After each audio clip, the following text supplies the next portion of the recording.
They thought it would be Obama, but it was their false messiah. Behold, the man leading white America to its end. Democratic presidential candidate Barack Obama is getting some rather unusual support from white nationalists who say they're going to vote for him not because they've had change of heart, but rather because they see his election as the spark needed to trigger a white uprising. Obama going in is going to be a wake-up call for this country. There are many people that just never thought it would happen. When it finally happens, they're going to say, wait a minute, has Watts overflowed its banks? Is New Orleans now taking over the entire country? And they're going to rise up as they've never risen up before.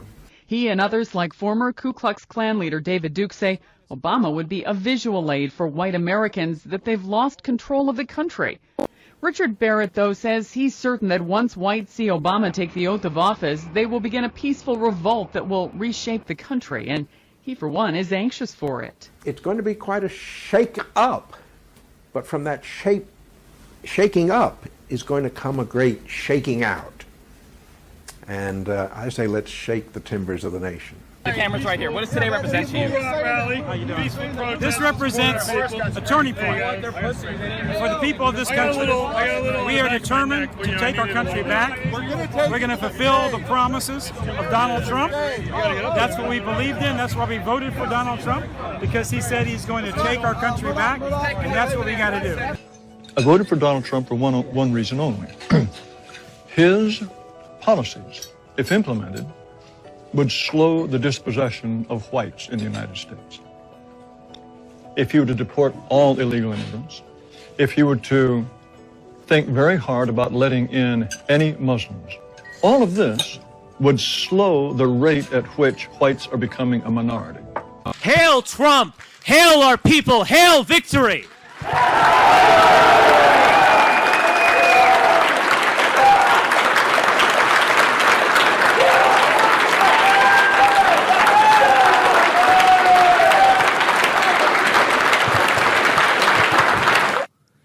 No one will honor us for losing gracefully. No one mourns the great crimes committed against us. For us, it is conquer or die. To be white is to be a striver, a crusader, an explorer, and a conqueror. We build, we produce, we go upward. And we recognize the central lie of American race relations. We don't exploit other groups. We don't gain anything from their presence. They need us and not the other way around. The press has clearly decided to double down and wage war against the legitimacy of Trump and the continued existence of white America. But they are really opening up the door for us.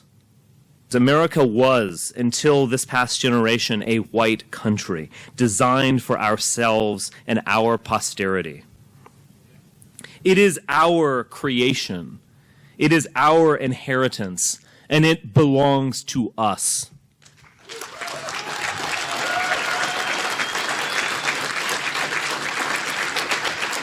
Here's how I would approach that issue as a statistician or a political scientist, or no, as a psychologist, which I'm not, is how abstract you handle the race thing.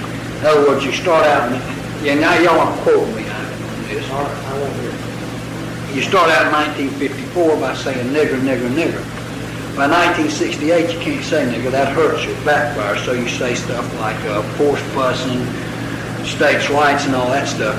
And you get so abstract now, you're talking about cutting taxes and all of these things you're talking about are totally economic things, and the byproduct of them is blacks get hurt worse than white.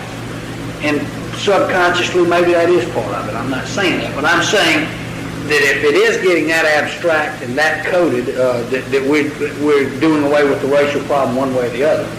You follow me? Because obviously sitting around saying we want to cut taxes, we want to cut this, and we want is much more abstract than even the busing thing,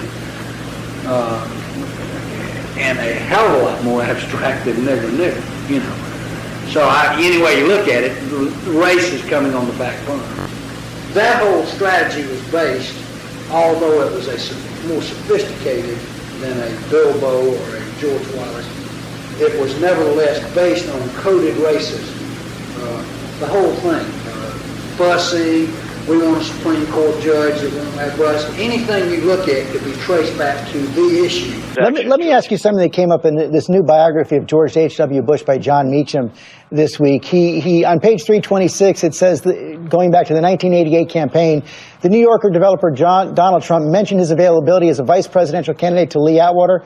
Bush thought the overture strange and unbelievable. That's what he wrote in his diary. Did you really want to be vice president of George H.W. Bush? Well, Lee Atwater was a very good friend of mine, as you may have known. He was a great guy, and, I was a very political person for a long period of time, and I was a big contributor. And I was asked that question by Lee. He said, what do you think about that idea? I said, I don't know, Lee, you can check it out if you want, but it doesn't sound right, because at that time I had no political aspirations. So you're saying he made the overture to you? Yes, Lee asked me about it a long time ago, that's right.